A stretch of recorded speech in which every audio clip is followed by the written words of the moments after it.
উসমান হাদি এমন একটি নাম যেটা আপনারা চাইলেও হাজার চেষ্টা করেও নিজ থেকে ভুলাইতে পারবেন না। বাংলাদেশের মিমাররা এবং বাংলাদেশের অ্যাক্টিভিস্টরা সবাই তাকে জাগিয়ে রাখবে আমাদের হৃদয়ে।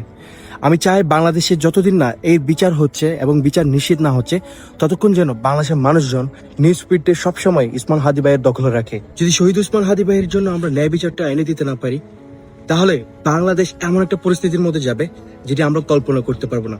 আগামী 10 বছরের মধ্যে বাংলাদেশের হয়তোবা নাম চিহ্ন থাকবে না, হয়তোবা শান্তি মিশন আসবে, হয়তোবা আরো অনেক কিছু ঘটনা ঘটবে যেগুলোর সাথে আমরা কখনোই পরিচিত ছিলাম না। হয়তোবা আমাদের বাংলাদেশের সেনাবাহিনীরা যেত সেখানে শান্তি প্রতিষ্ঠা করতে, তখন দেখা যাবে বাইরের দেশের শান্তি প্রতিষ্ঠাকারীরা বাংলাদেশে আসছে। আসলে আইন বা ন্যায় বিচার প্রতিষ্ঠা করা কখনো সহজ না, কিন্তু অসম্ভব নয়।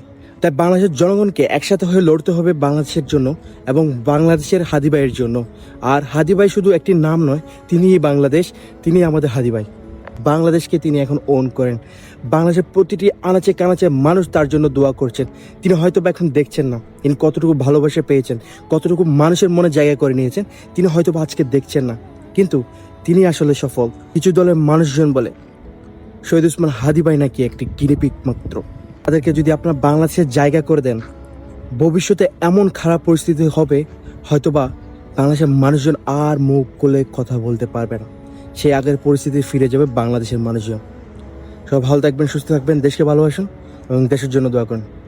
ধন্যবাদ সবাইকে।